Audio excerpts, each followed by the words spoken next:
So my name is Tom Meredith, the director of the Party Hut Limited, based here in Cheltenham.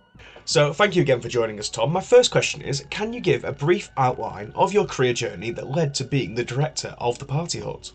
Yeah, absolutely. So a number of kind of strange circumstances really that led to this. Um, my career life itself isn't retail focused, never has been.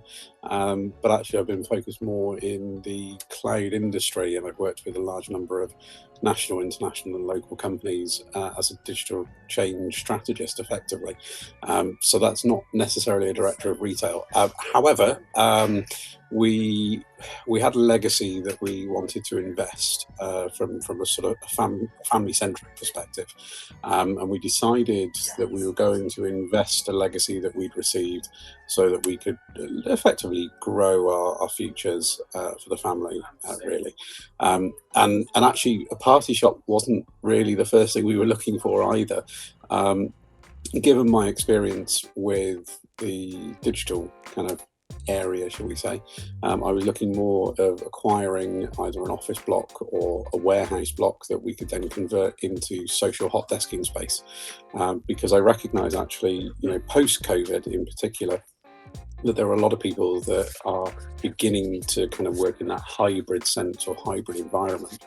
And so that really kind of meant that people are either working from home or they're working in local offices, or they might want, of course, to work in a place that might be an office for themselves, but might not necessarily having to travel hundreds of miles to be at a central office with the rest of their colleagues. So that was really what I was looking for. And so I started looking at building spaces for us to buy and develop, and Banners and Balloons was at the top of that list. And in the back of my head, I had this little voice that said, "Go and do it." And I can only really attribute that to my late grandmother, actually, really. And so it was very, very strange because we were clearing out her house after, sadly, she passed away. And we found some Royal Dalton figurines that were around the sort of the nature of what they class as the balloon people. And we only found that actually after we had put our offer in, to the sort of that commercial offer in for Banners and Balloons. But later we then found, when we actually took the business over, the previous owner, their auntie, was friends with a lady that my late grandmother used to work with. And goodness, it was over 70 or 80 miles away from Cheltenham. And so, when I talk about a strange set of circumstances kind of begin to shape and appear, and believe it or not, that's why we're here.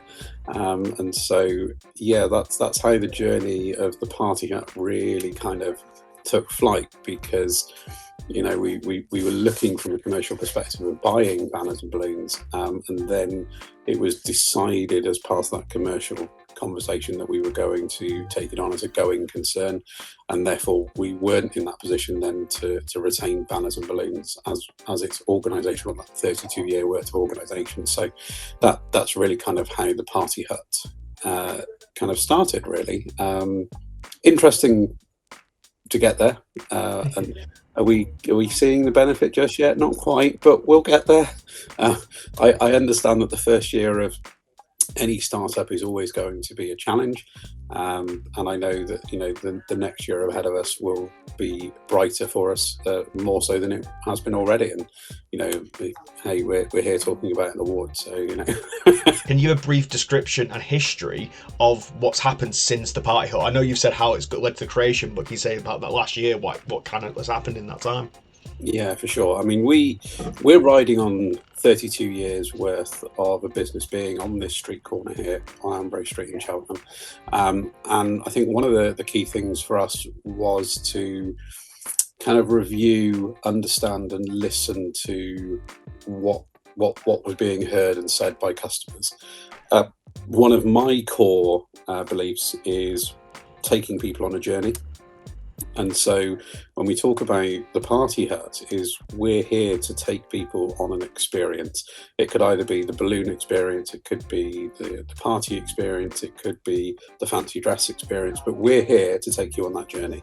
And it's really important that when customers walk through our door, or they give us a call, or they send us an email, or even they chat to us via the website or social media, it's really important that we actually listen to what people are saying, and really what they're asking for, because if we don't, then we don't gain that customer, and our customers mean everything to us. Without our customers we wouldn't be here, and so we begin to shape the party hut for our customers. Now, you can't please everyone, you just can't.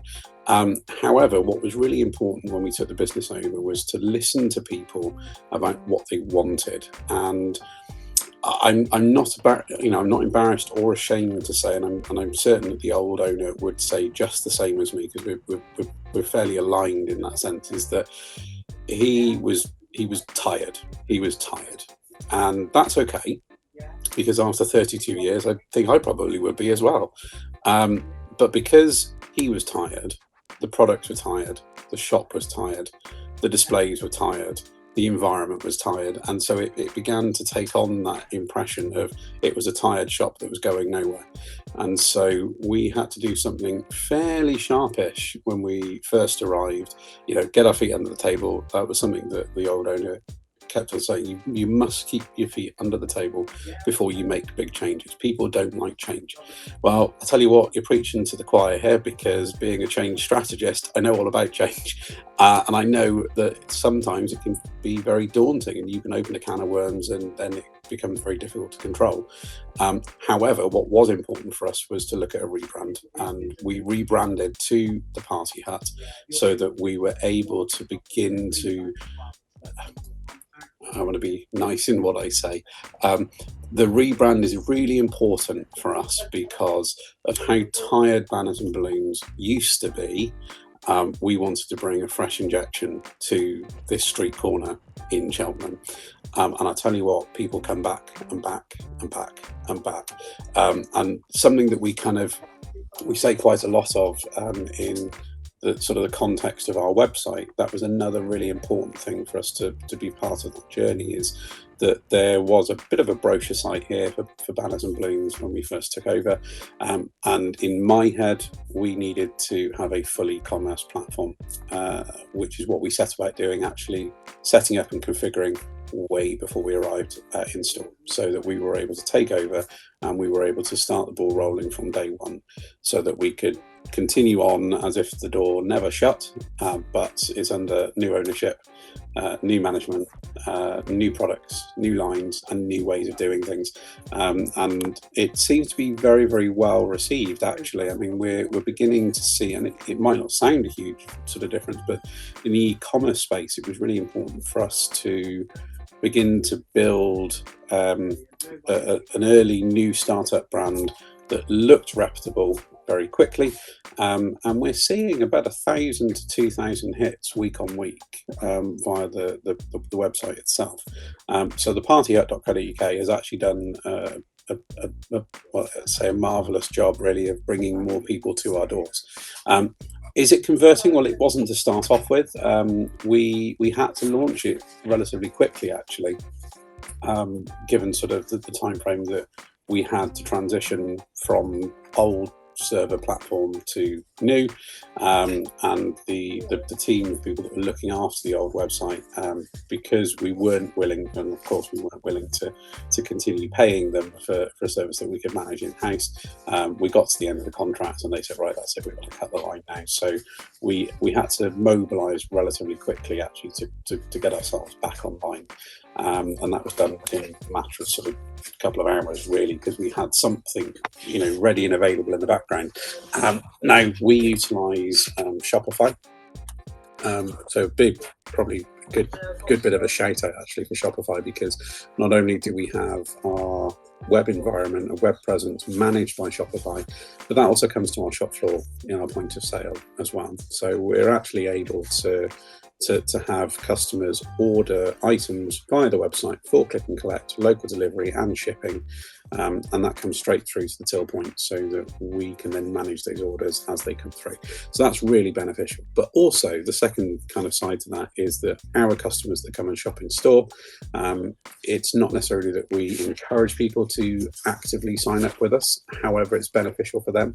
Not necessarily the case that we will send marketing sort of things to them, because we won't.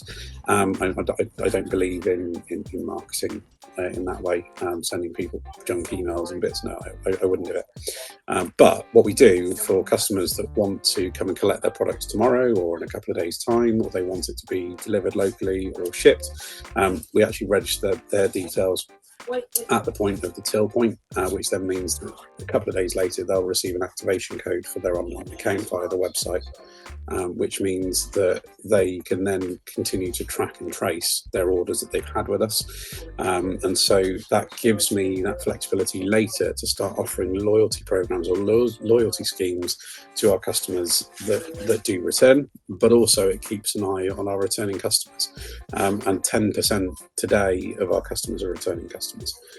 So it's a really great way of me being able to manage and view the analytics of our shopping experience, and actually whether we're providing that relevancy to our customers. And it's kind of, I know it wasn't really a brief description of the history, but kind of what leads us to how we do what we do today is by understanding and listening to customers, and all of those things tie in together to be able to have that sort of seamless experience, be it online, in store. So it's exactly the same, no matter whether it's online, if they visit us at the shop. Are there any additional challenges that you faced when first starting up the Party Hut? Yeah, so I'll be careful with with how I kind of respond to that in a way, because I'm ever the sort of the optimist and always the positive speaker. Something that kind of is, I guess, very deep rooted in me as a change strategist is that I don't like negative connotations, and I don't like saying no, shall we say, or words that would have that negative sort of approach. However, when we first took the business over, i.e. we moved into the banners and balloons space and we took banners and balloons on as a going concern, there are a couple of reasons why it was a going concern. One of which, of course, the old owner was tired and the shop was tired. However, what we actually identified, looking at things like Google reviews or looking at emails, were that people were not being served in the way that we would like to serve customers ourselves. And so there you go. I don't use any negative words, I just frame it in a different light. But I recognise, of course, a challenge to the business itself where it was that some customers were not experiencing the same from person to person, and there were perhaps quite a few negative reviews that we found on Google. And so one of our challenges internally was to be able to reshape what Banners and Balloons is, and partly that was the rebrand from Banners and Balloons to the Party Hut, of course. So it's a brand new company, brand new ownership, and something working with our suppliers in particular. Our supplier said to us, that one of the first things you need to do is to put a poster in the window saying under new ownership. But I think that would smack people in the face too much, and so it was that steady, slow burner. Why walk? Why run when you need to start to learn to walk in the first place, sort of thing. Or don't boil the ocean too quickly. You hear these sorts of things all the time, don't you? Really, from a commercial perspective. And so one thing that we recognised from a challenge perspective was the product lines, how customers were being dealt with, but then additional problems were things. It's never a problem, it's only ever really an issue, isn't it, to be fair? But the other things that we identified were things like stock that was inevitably quite old in a way, stock that had been here for 2, 3, 4, 5, 10 years maybe, and so in my head, if I've got dead stock in 12 months time, it's worthless because it's money that we can't claw back. It's been spent job done, end of year, that's it, it's a loss. And so when we think about the products that we inherited, we've got a lot of inherited products, and all right, we paid for those products as the going concern, but I've got stock on the shelf even today that we just can't get rid of, and it's because it's perhaps things that are no longer on trend, it's things that people don't recognize, or it's things that people just don't want. And so that's always going to be a challenge of how do we kind of bridge the gap between not selling it and selling it. Well, you can try and put it in clearance as much as you can until it's down at 99p and people still don't want to buy it, and so it's at that point you've got to take a decision as to whether or not you just write the stock off and you just get rid of it, because we tried online auction environments that just haven't worked for us either, and so it's even to the point that I start looking at other suppliers or other competitors in the area saying, would you like? And the answer is no as well. So that there are always going to be challenges that we'll face in those aspects. Other challenges, of course, is moving from one industry to another, of course. And so the team that I've got here, it is a family run business. We are solely family run. I don't have any external people that work with us. It's all worked and run within the family. So my partner used to work in a vet as a receptionist, so completely different, of course, than working in a retail shop.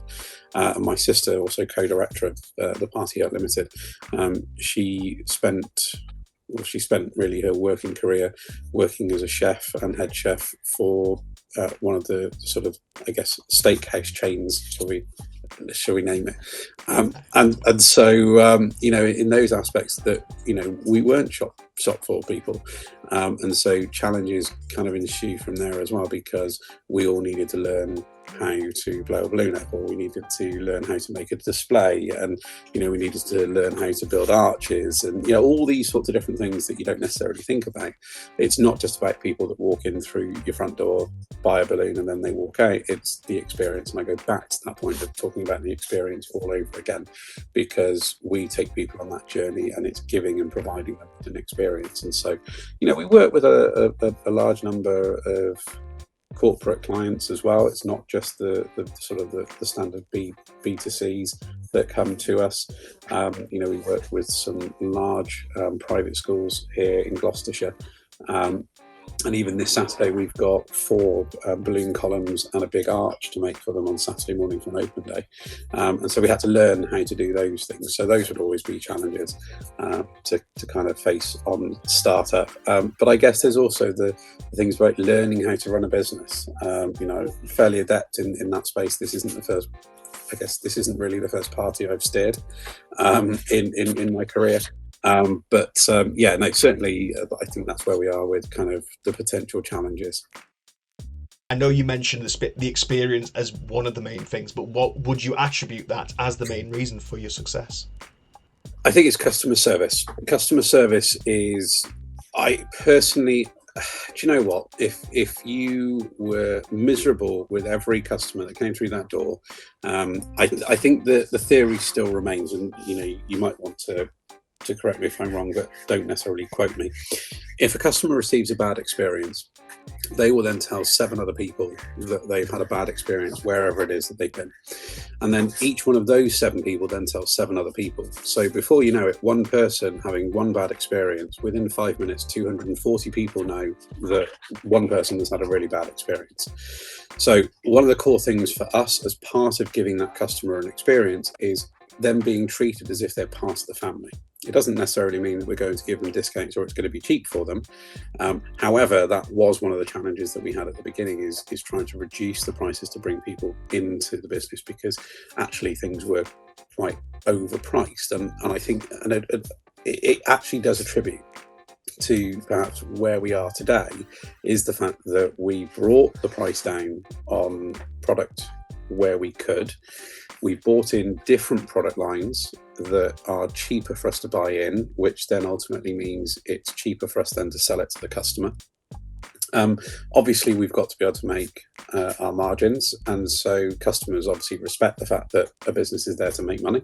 So it's not at bottom line, but when we first took the business over, we literally stripped everything very, very, very near to the bottom line, and that was a strategy really to bring extra people back through the doors, to engage with our customers in the local area, and hopefully to build that sort of reputation, that we were good value for money and we provided excellent service. And that's where the other kind of ties in with this one, is that we absolutely then were in a position that we were able to provide an excellent level of customer service, and people then come back week after week after week. And you know, my partner and my colleague, my retail manager, whatever you'd like to call them, you know, they are absolutely fantastic with the customers. And I swear now is that when they are not in the shop, customers will go, oh, where's such and such?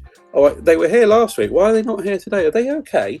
And that's because people will come past, they'll see us through the window, they'll pop their head in, they'll say hi, and you know, it's a really nice social interaction with our customers. And the conversation then continues, because the next time they come in, they'll have, you know, the conversation will pick back up with where they were before. We'll talk about perhaps the arrangement, the display, or the balloon that they bought last time. And I think that's one of the key things about the level of service, is actually remembering your customer. Very difficult, because you serve lots and lots and lots of people, but if you recognize the person when they come back to us, the very first thing that we will do is, it's lovely to see you again, because it makes them feel valued. And by that, value then is translated into revenue, because we're then able to measure the returning customer versus the revenue, and that drives success. It really does. And so if we want to talk about the main reason for success, it is level of service. That's really paramount to us, because if we didn't have customers walking through the door, you and I wouldn't be sat here today. And so that's kind of, you know, I employ that theory when I work on our shop floor. I mean, heavens, you know, today we were supposed to meet at 2:00, and we didn't meet now until 3:07 this afternoon, because we had customers on the shop floor, and our customers come first, 100%. And so that's the reason I think today we are at that point of success with where we are so far. What advice would you give to someone who is looking to set up or improve their e-commerce platform? Oh, what a good question. So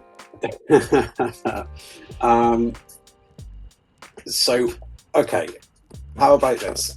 When I was 8 years old, I built my first website. At the age of 12, I built a website for a local charitable organisation, and that gave me very early skills and understanding about working in the web environment. I mean, we're talking in those days, we're talking about, crikey, we're talking about the early 90s, so 93 to 98 roughly. Let's spin it there. So that was in your very early days, where we didn't have all of these web explorers that we've got today. You know, you wouldn't have had more than perhaps 2 different sort of types of internet potentially. And that was in the days where you used to have your telephone line and your modem connected together, and you get that sort of dial tone connecting. So that was at that point that I was building with a tool that was called Microsoft Front Page. That tells you where it kind of started. And so when I began to kind of work with those sorts of tools, I had to learn myself. There wasn't really such a thing as internet as such. There wasn't Google at that point. So you'd have to be looking at buying books in the local bookshop. And I believe my parents bought me a book called Front Page for Idiots. And that was the kind of the first step to me really understanding about really that kind of early basic HTML coding. I'm not a coder by heart, never really got on with it. I've got a lot of friends that do, and hats off to them. But when it comes to building or setting up an e-commerce platform, do you know what? There are a couple of different choices. There are your sort of freemium kind of use products that are out there, your WordPresses of the world, and whilst those are excellent for the tools that they need. If you're in the retail space, then there are other third parties that are online that are sufficient enough, depending on the volume of, let's say, turnover or revenue or products that you're scanning per day, let's say. When I think about the party industry, if I was to align what I would perhaps recommend for this particular industry, shall we say, there are, I think, a couple of different buckets of balloon specialists, shall we say. There are those that work from home, and they work from home really super well, and they're your Instagram sort of popular sort of balloon artists, and they might just use social media for their platform. And for some, that works. Other sort of buckets is those that have a retail presence, potentially, or they might be at trade fairs, or they might be on markets or something, or they might be going to craft fairs or summer fates or whatever. They might be thinking, well, okay, I need something that could get me into that e-commerce space where I might be able to take card payments, of course. And there are a couple out there that do that job in a modest way, and things like PayPal or, there's another one. There's Wix. There's quite a few that will allow you to have that kind of tool option for taking money, but also having the point of sale or a basic kind of website. SumUp do something very similar as well. So there are lots of tools out there. Personally, in my head, if you are willing to sit down and take the time to learn the tools that you want to use, compare them, see what works best for you, and what's going to be best for the organization. And then, you don't necessarily have to employ someone to do the job for you either. These toolkits, similarly to what I mentioned about using Shopify is super, super simple. If you read the guidance and the instructions that comes with Shopify, it actually, if you've got time, it's easy to manage yourself.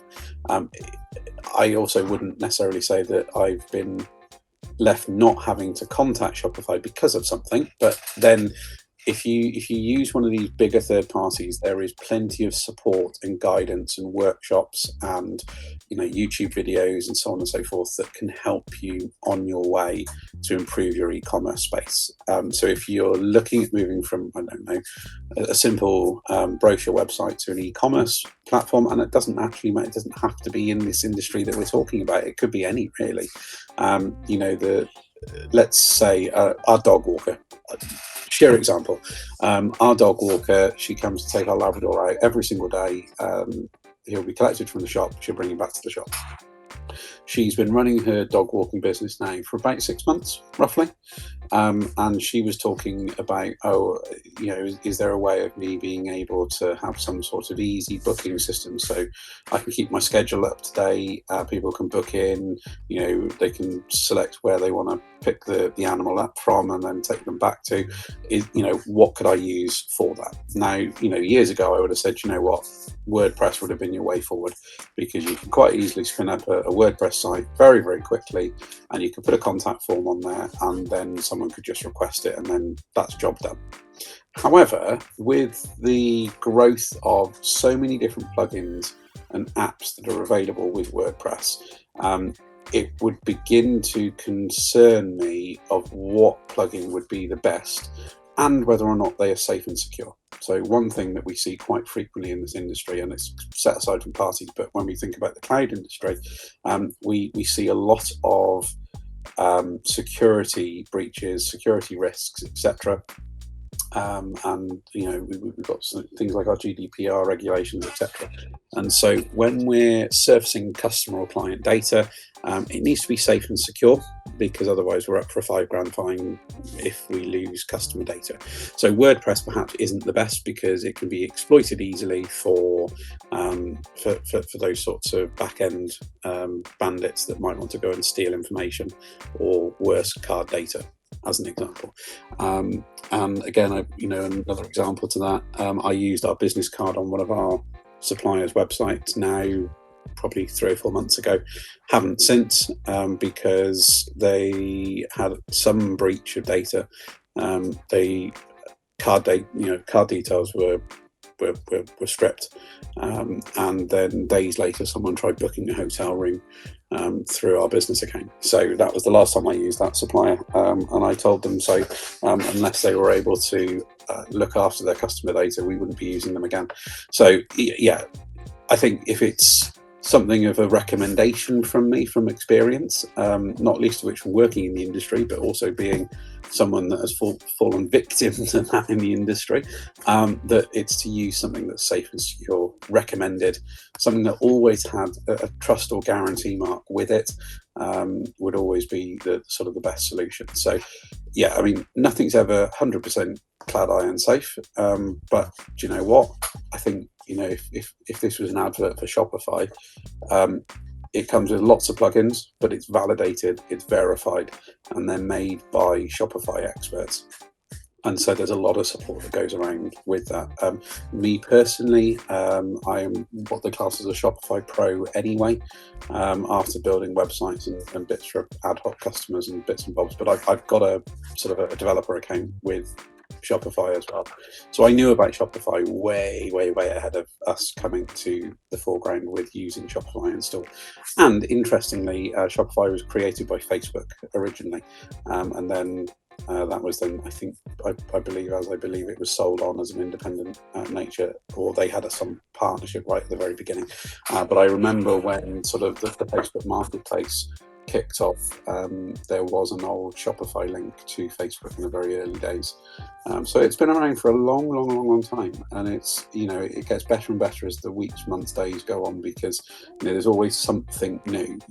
We were able to find a plugin for our own platform that enabled us to manage customer orders for click and collect, local delivery, shipping. It had to be all in one place.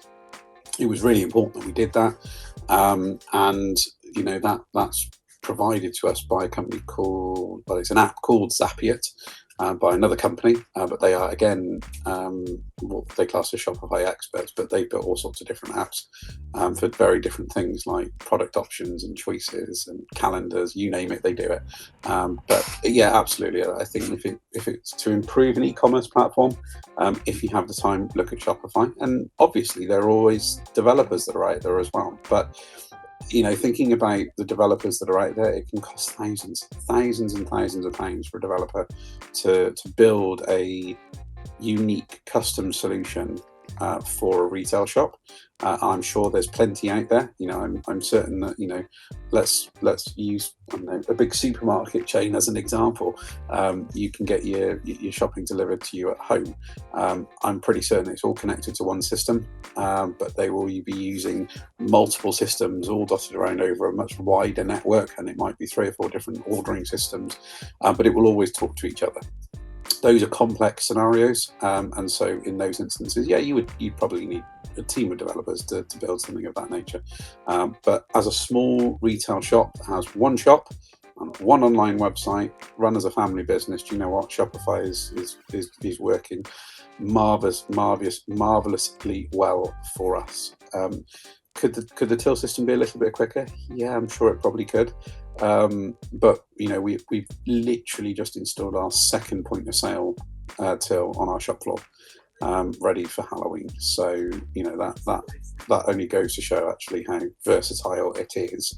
And we've got another till printer, got another till drawer, another tablet out on the shop floor, and it now means that we can serve double the amount of customers in the same period of time during busy periods during Halloween. So yeah, it's massively flexible, and you can upgrade and downgrade as and when you need to with things like that. Obviously, the reason you are here today is because you recently won one of our e-commerce business awards, best localized e-commerce experience for 2023, and you were additionally a finalist for best use of AI in e-commerce and best product presentation.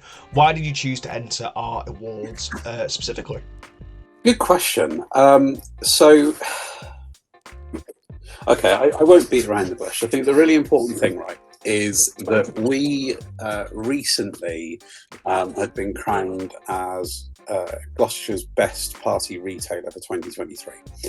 It was with the SME Southwest Network Award. Now, we knew nothing about it.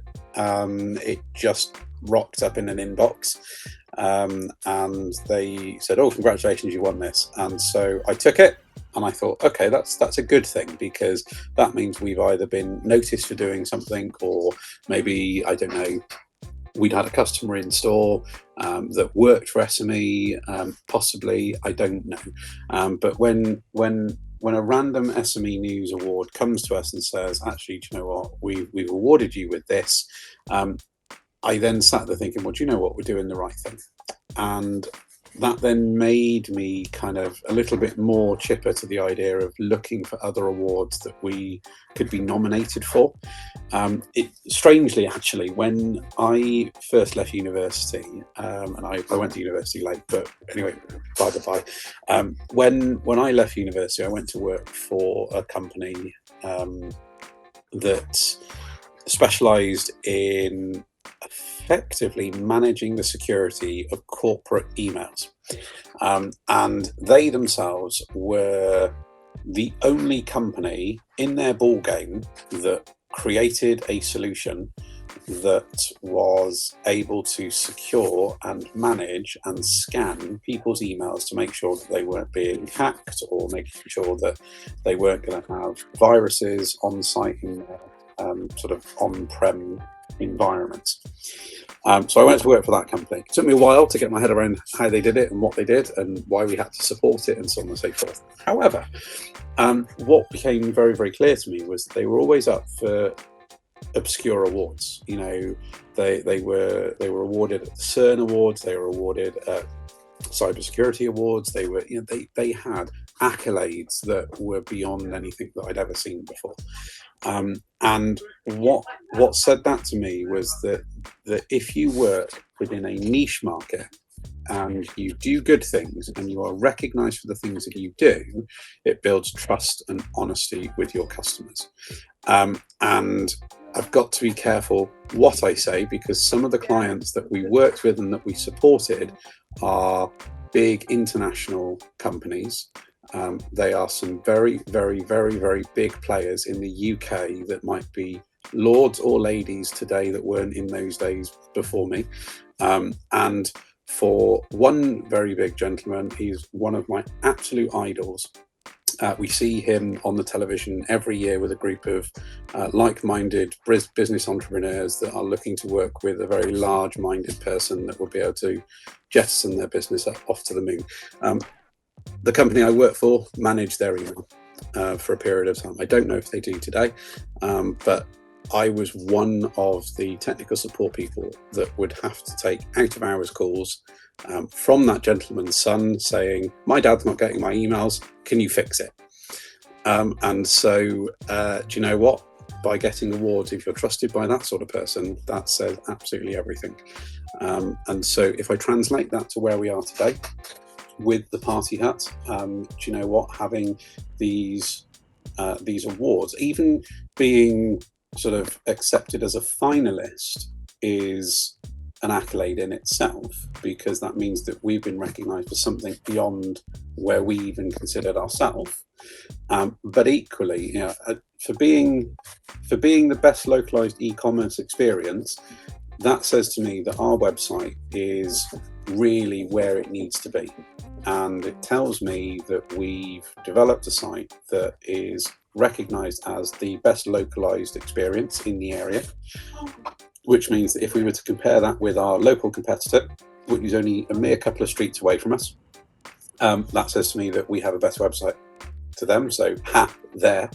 But also it means a lot. It means the world to me, actually, on a personal level, because it validates the fact that all of the hard-earned hours that I don't get paid for, mind, but all of the hard work and hours that myself and my partner have put into the website is that it today is now where it needs to be, so that we can convert more customers online. And I think one of the key things for me was about the online conversion. You know, we on average see about 16 people per day that come through our door of the shop. Today, our conversion rate online is about 1%. It doesn't seem a lot. However, we're talking that if at 1%, every 300 visits, we get a sale. That's what it roughly translates to today. And so if that's the case, by having an award of this nature, it recognises that we're providing an experience online as well as the experience that we want in store. And it means that we have that parallel experience both online and in store. As for being the finalist of best use of AI in e-commerce, well, do you know what? I'm not scared of AI one jot. Artificial intelligence is the way forward. Elon Musk says it himself. I suppose, again, another idol of mine, really. But he himself said, if in 50 years we're worried that artificial intelligence will be opening our doors, he said it probably will be, but don't worry, we'll be on Mars before then.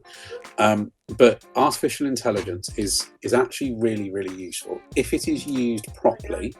And it's used in context to what it is that you're trying to achieve, then it's actually a really useful tool. Now, and I'm sure actually some of my own ad hoc corporate clients that I work with outside of the shop, they don't mind me saying this, but I utilise artificial intelligence to generate workshops. Now, I've built my own AI tool. It uses ChatGPT, but it's on a server that I own. I've trained it with the skills that I have from a change and adoption perspective, from change strategy, and I will pass it information that says, okay, this is the client I'm working with, this is their project goals, these are their project objectives, these are the outputs that they want at the end, and now can you go and give me the information that it would be needed to define a strategy or a plan from a change perspective for X. And that will then bring back the information for me, and I don't have to spend hours and hours and hours thinking about what would be the right strategy for them. Information's up here. I struggle getting it out through my fingertips.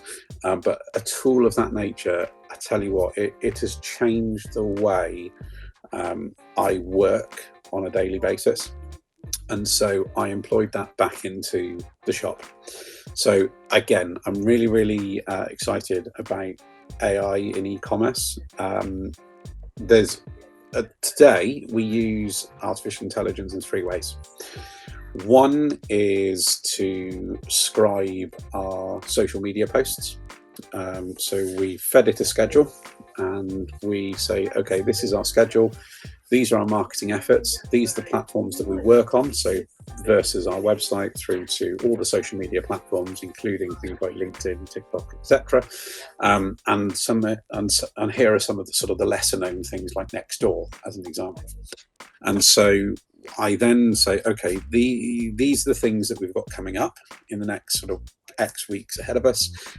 Now, could you provide me with a schedule? And in that schedule, can you provide me with a list of topics, a list of images that we could use, the context or descriptions or the posts that need to go with it, the times of day that are necessary to send this out. And it will go and get all of this information and bring it back to us. So that's a really great way of using it, because it in a way, it's a free way of having a marketing executive, because it can learn what the trend is today. It can learn what our competitors are doing. It can look across the UK and look at customer buying trend. And then it can then look at social media, and then it can then pair all of that together, and then it then generates a really useful output. So as an example, from a perspective of AI, so the last couple of days we have launched something called Exploding Balloons. Really super cool sort of thing, but Exploding Balloons, as an example, is a big 3-foot balloon with lots of balloons inside one big balloon. It's hung from a ceiling, and then it's then detonated by a charging box. It's some equipment that we've got in store. We found it the other day. after being here for about a year. Didn't know how we used it, so on and so forth. So anyway, by the by, we now offer exploding balloons because we've learned how to do exploding balloons. The old owner came back in and he showed us how, or basically he's taught us how it all works. So I suppose really why am I saying that? Well, what this actually came down to is that we needed a quick way of launching exploding balloons via social media and on our website. So using our own in-house ChatGPT tool, we then said, this is the information. Can you go and find this information from other suppliers that do exploding balloons elsewhere in the UK? And it came back and said, there's only 3 other companies in the UK that do exploding balloons. Okay, that's a really good niche market because straight away it's told me that it's gone to find this information online. I'm sure there's probably more, but online that's promoted today actively, it has been able to identify 3 other organisations that do exploding balloons. So it's at that point I go, okay, well, there's a bit of a niche market there because if there are only 3 that the AI can find, then we're in for a good chance of being able to push that far and wide in the southwest region alone for exploding balloons. So that's one thing we did with the AI. It was at that point then I said, okay, well, could you now go and review our potential competitors, so the 3 other companies that offer this particular solution? So it came back and said, okay, yeah, I found this information. With this company, they do this. With this company, they do this. With this company, they do that. Now I recommend that we do it like this for your company. So I was able then for it to get it to review all of the competitors in favour of then making recommendations to how we might be able to launch it in a very quick, short fire way that didn't cost us any money, that we could start pushing that out as quickly as possible, ready for New Year, as an example. So I then asked it to set about creating some social media posts. It made a recommendation about how we could do a video. The video is available on Facebook, by the way. The party at Cheltenham. Looks shameless plug there. It's a really cool video, actually. It was shot from several different angles. We did that 2 days ago. But the AI tool then enabled me then to put together content ready for a product page on our website for exploding balloons. And within a matter of hours, we then launched exploding balloons via our website. For that fact, the following day, we've already sold 1 exploding balloon ready for New Year's Eve this year to a company called Clarence Social in Cheltenham. So big shout out to those guys as well. So really the use, and I guess in a way it's we're talking about the best use of AI. It is, we're actively using AI to meet our customer requirements. Using AI, if we hadn't have used AI, shall I say, then we probably wouldn't have sold an exploding balloon to a customer yesterday, ready for New Year's Eve. So that's great. So being a finalist in that area speaks the world, because that says to me that we're doing the right thing, not only for running the business, but also in view of the e-commerce world as well. Would we solely rely on artificial intelligence? Not quite, because we don't have enough data. But the more data we have, by the time we get to the end of November, that will be the closeout of our first year. I'll then be passing our artificial tool all of our data from all of our customer sales, customer profiling, demographics, and the products that we still have on the shop floor. And I will then ask it to then generate recommendations for year 2, year 3, year 4, year 5. And we will then use that as a way of identifying what products we'll need when we need it in a just-time methodology for next year, so that we haven't got any dead stock whatsoever. And I really, truly think from the use of AI, we'll actually be able to spend less money and make more money by the very nature that we're not having to overbuy stock that we just don't need. And so that will take it on from data via the website that we collect, from the purchases and sales via the website, and also from our shop floor. So that's kind of the use of AI for us.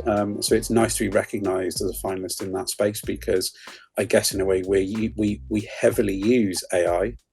We don't rely on it, but we heavily use it, because there's still human intervention that's needed until it knows more about what we do. Best product presentation. Well, thank you very much. I haven't got very much to say about that. I think that just says that we've got some great pictures on our website. Great, thanks.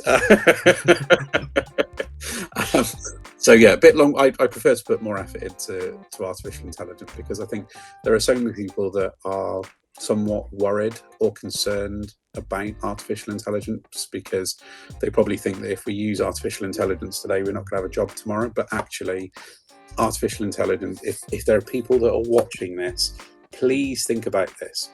Artificial intelligence is there to enhance how we work as individuals. It's not about taking our jobs away. It isn't, and never would it ever take a job away from someone within any working industry.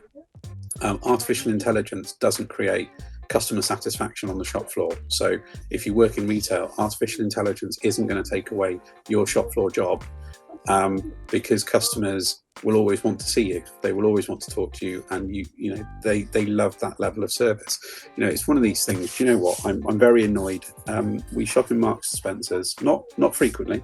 I don't earn that sort of money, but we went into Marks and Spencer's the other day, and I've got my Sparks card on my phone. Maybe I tried to use Marks and Spencer's a bit too much. We had an offer on the app. It was about 10% off on, I think it was meal deals or something or other. And we went through the self-service till. They scanned the Sparks card, and the offer didn't come off, even though it was active on the Sparks app. And I kind of miss the fact that in some supermarkets today, I can't see a human being. Because a lot of retail stores now just want people to do it themselves. Firstly, that affects customer satisfaction 100%, because I didn't get my 10% off. But equally, at the same time, if you've got a problem or you've got a question and you can't find someone on that shop floor, you're going to go somewhere else. And so it comes back all the time with that nuance of providing excellent customer service keeps your customer engaged. And I strongly, firmly sit by that. And many years ago, when I left school, I worked for Sainsbury's. And in those days, we had 30 checkouts open all the time. The shop was always busy, but you'd always get your regulars. And I sorry, Tremo, I'm not sure. Did you ever work in a supermarket when you were? No, only bar jobs, me. Okay. So we used to have customers that would come in at the same time every single week to buy exactly the same products, using exactly the same trolley. They would walk and do exactly the same thing every single time they came into the supermarket, and you could time them by clockwork. That was when you knew who your customers were, and that was who you were able then to treat as if they were your family or friends. But Sainsbury's used to offer personalised shoppers on a Saturday. And you'd pair up and say, would you like to give you a hand to do your shopping today?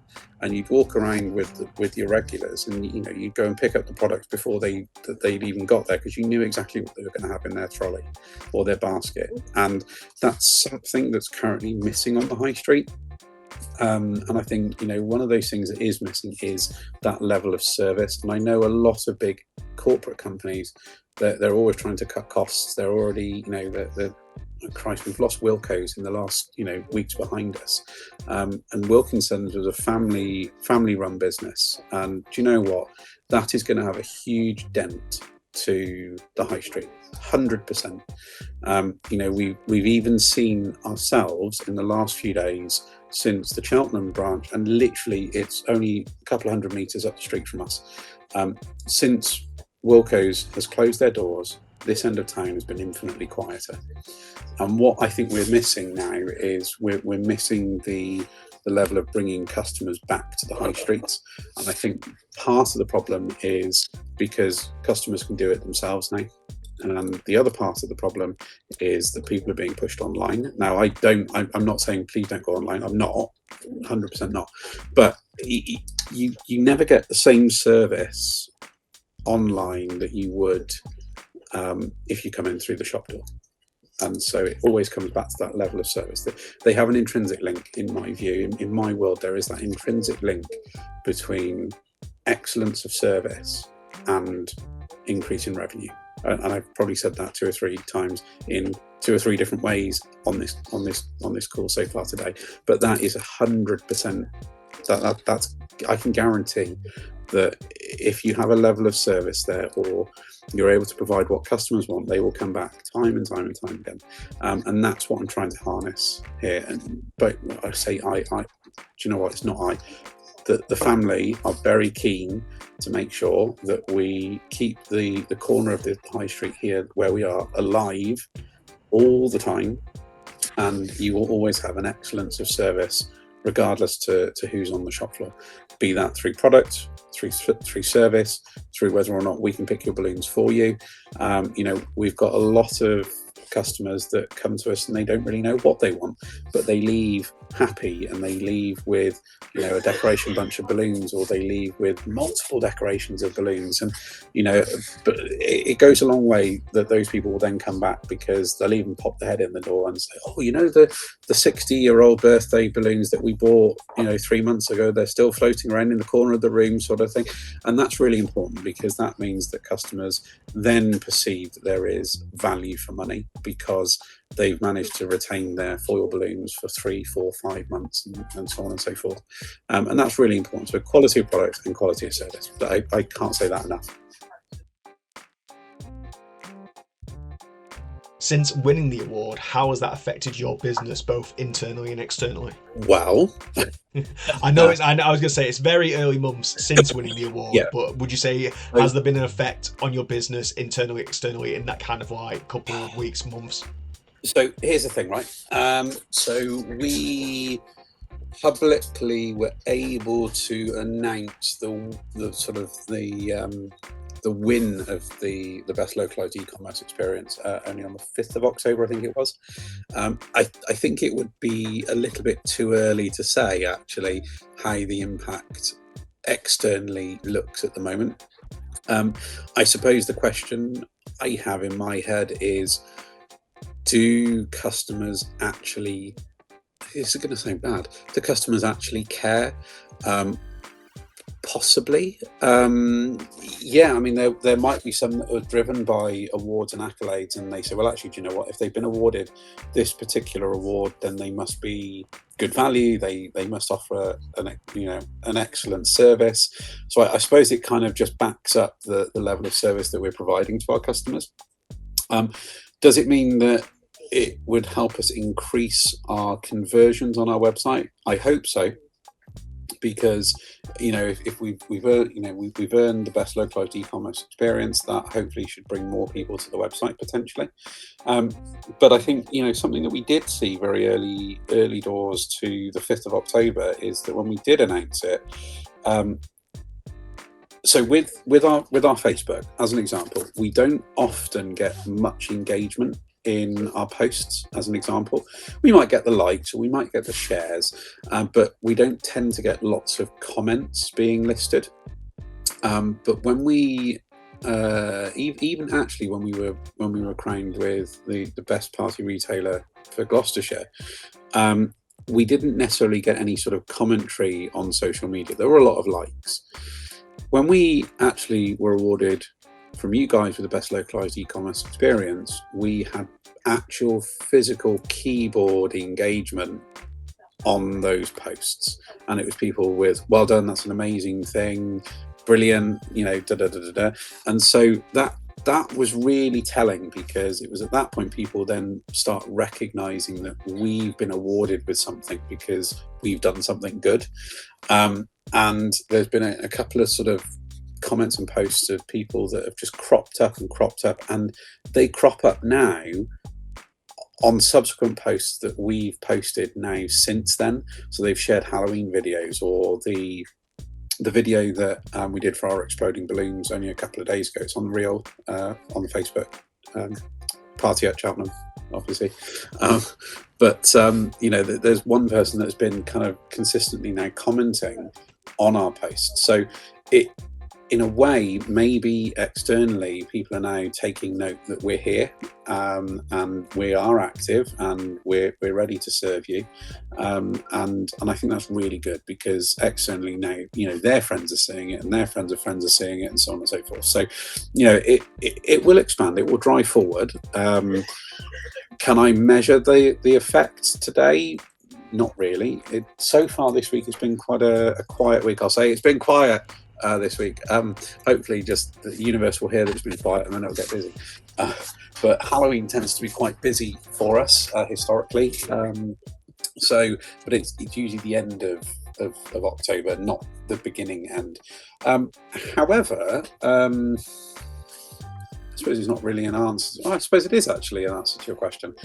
Can we measure the impact, or whether I can tell you whether since having the award, has it done anything externally? Well, I'll tell you what, let me have a look. So I would just have a quickly look at I can look at our website usage. So let's say we use the same period from last Monday to last Thursday. By that point, we had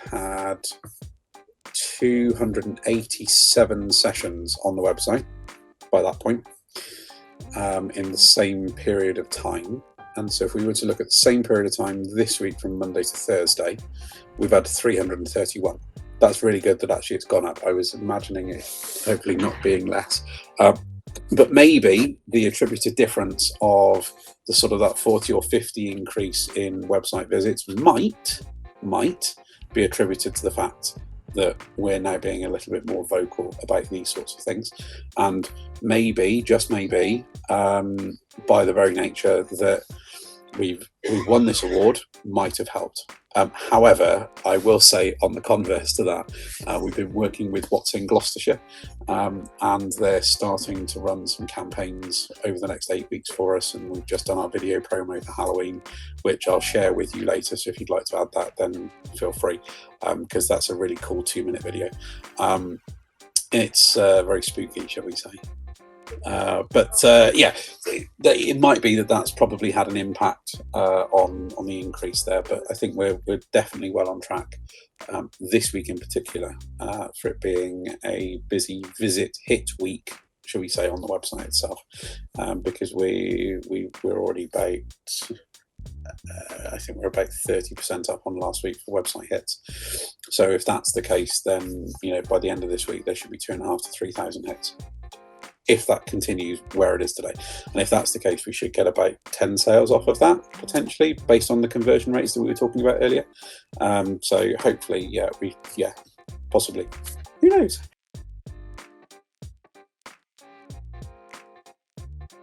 Would you recommend Business Awards UK to other businesses?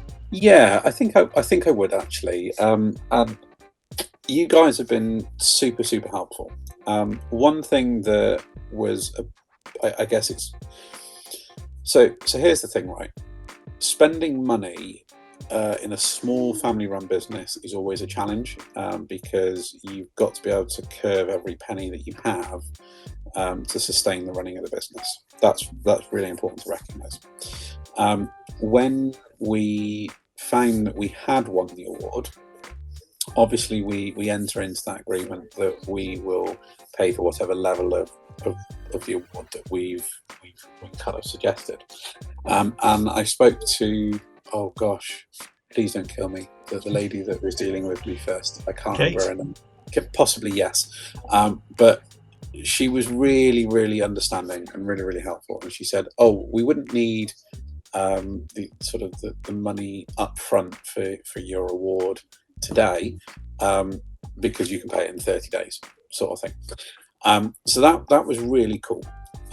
When we won the the coveted Gloucestershire's #1 best party retailer from SME News, they were hounding.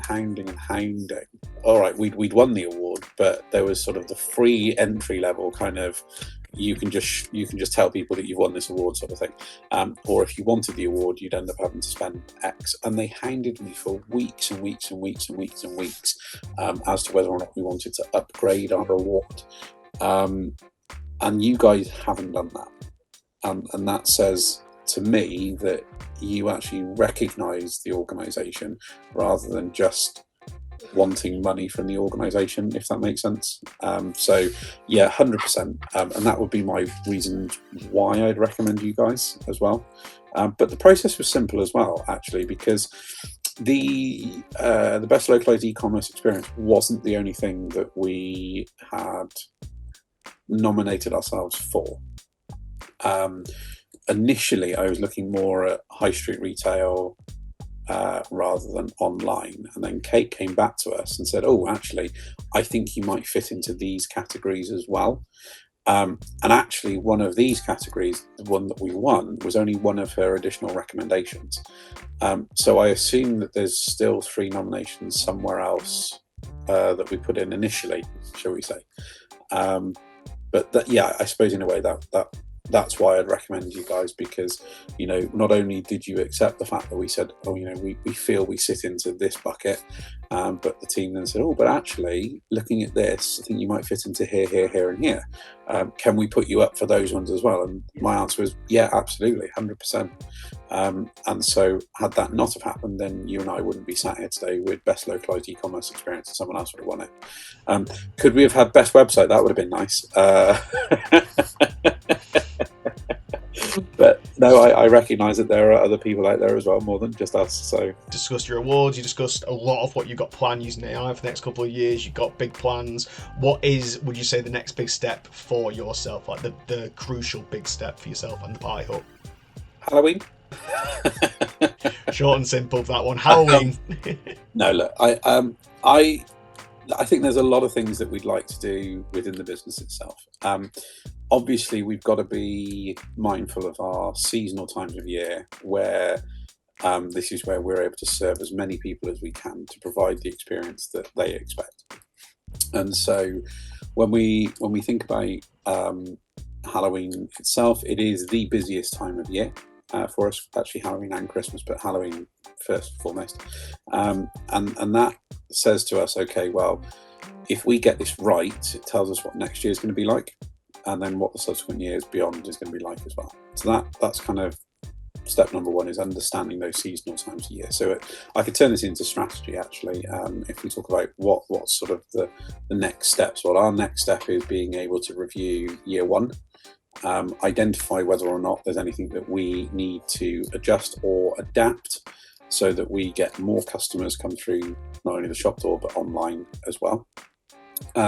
Second to that then is thinking about growth. I mean, I don't really imagine growth plans really to kick in until about year 3 potentially. But if we were to consider growth, then there are some things on the horizon in the next few months that will see a small amount of growth within the Party Hut, one of which the extension to our staffing body, whereby we're going to be taking on some new team members, but they will be from the industry already. They will be coming from one of our competitors, because one of our competitors are closing their doors, sadly. And I've done a deal with the competitor that originally they wanted us to buy them out effectively. And whilst it seemed to me to be a super exciting prospect, because we could have expanded within 12 months so that there would have been 2 Party Huts, I don't necessarily see it viable for us today financially, nor physically, because it would having to then sort of extend our capabilities of where we are today. They're in a very similar area to us, not too far away. They're still within Gloucestershire, but ultimately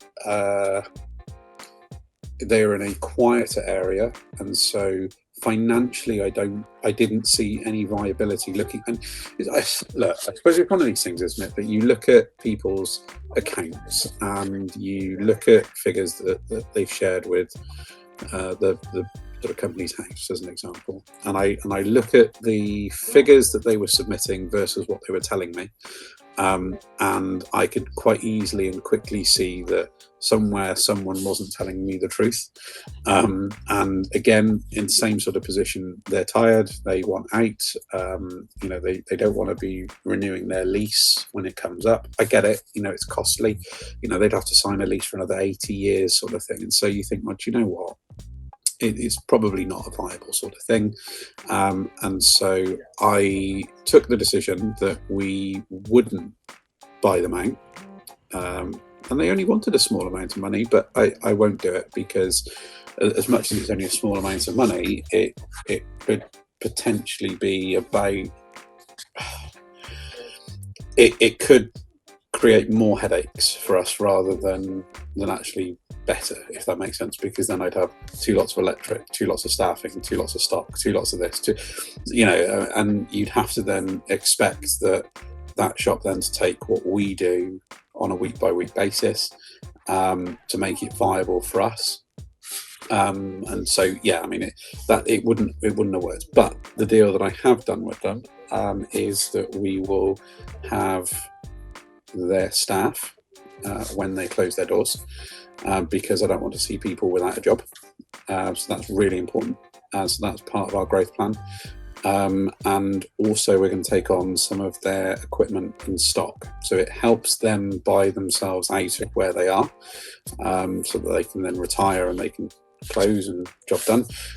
The benefit to us then is that we then become effectively only 2 shops in town then, because the other competitor remains to be not even part of any of this discussion, and I wouldn't want it to be with them either. Lovely people, but we won't talk about our competitors. But our friends that are finding their way out of the industry, it was really important for us to be able to help them as much as they could to help ourselves, because for them to leave the industry and to retire, we want to make it easy for them to leave and retire, so that we will then better ourselves in a way, because we'll buy in new fresh skills and talent, but we'll also then buy in some additional stock, and so we'll be able to increase our growth of our stock lines that we have, but also we'll be able to do some new things that goes with it. So that's really important for us to begin to adapt as time goes by, so we're providing more of what customers actually want, and so that's really important. Other growth potentially is looking at some of our larger sort of home competitors, shall we say, those that sort of the Instagram famous people, and start working in partnership with them. But I'm also in the process, and this is really, really important, nearly completely forgot.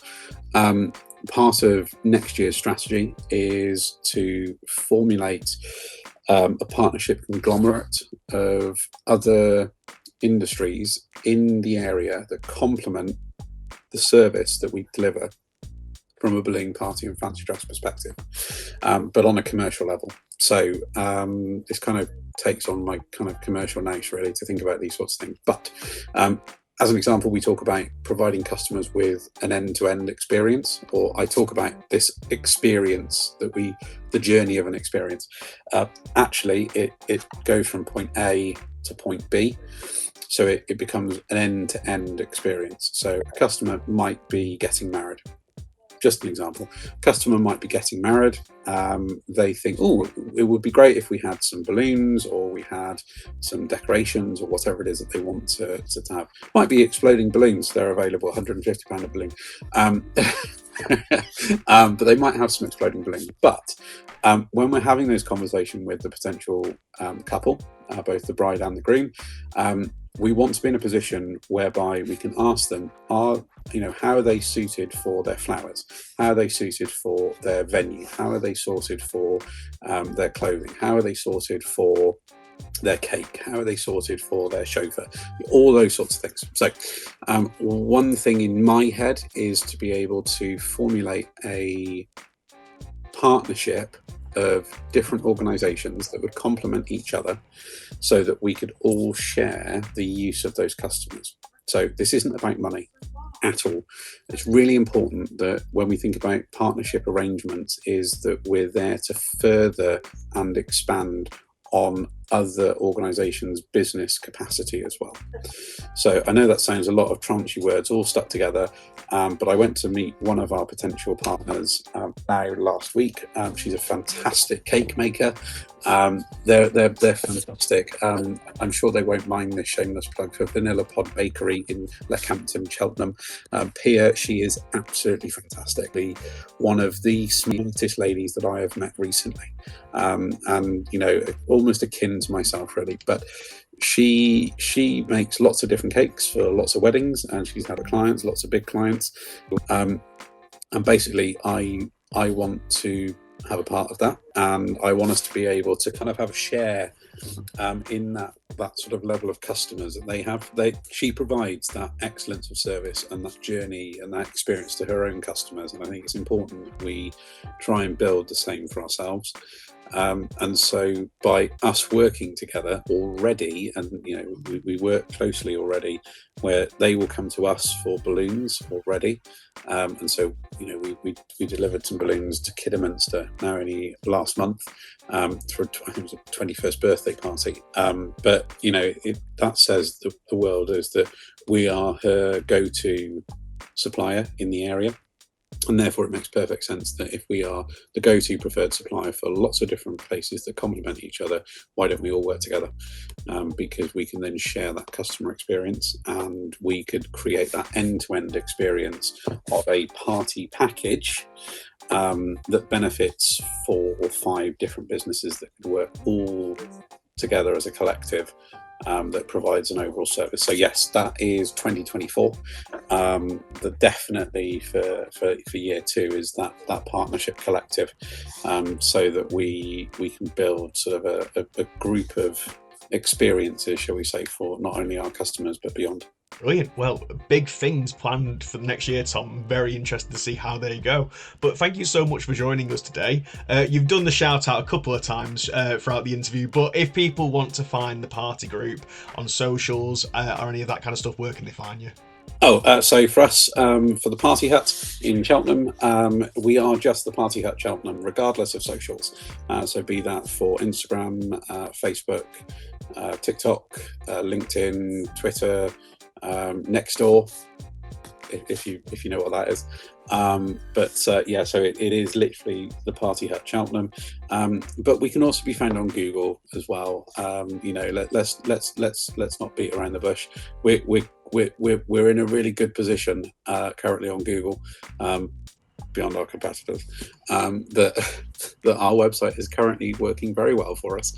And even if, and this is almost, well, you know, like on those DVDs, you used to get those DVD Easter eggs as an example. Yeah. Unbeknownst to me, I don't know how it's happened. I thought I knew quite a bit about this, but clearly I didn't know about this. That with Shopify, if you get it right, and you have your search engine optimization working as it should do, and there is a little app that we use to help us with this, and it uses artificial intelligence to do it, so we'll go back to that sort of thing all over again. But if you're in Google or Microsoft, doesn't really matter, I'm not biased to either, but if you were to search for, I don't know, heck, Freddy Krueger costume Cheltenham, or any single product line that you're looking for, we will be your first choice on those particular search engines, whereas our competitors, they just got their pages. So yeah, we worked perhaps a little bit too hard on that, but yeah, so we won best localized experience for a reason. So yeah, available on all the socials. But I cannot say enough about Halloween, that if you're in the local area in Gloucestershire, please come to Cheltenham, to number 20 Ambrose Street. It does have banners and balloons outside the shop still, but we are the Party Hut. We're here to serve you for a spooky-tacular Halloween, but tomorrow, Friday the 13th, something is waiting. Thank you again so much for joining us, Tom. You're welcome. Thank you ever so much, Tram.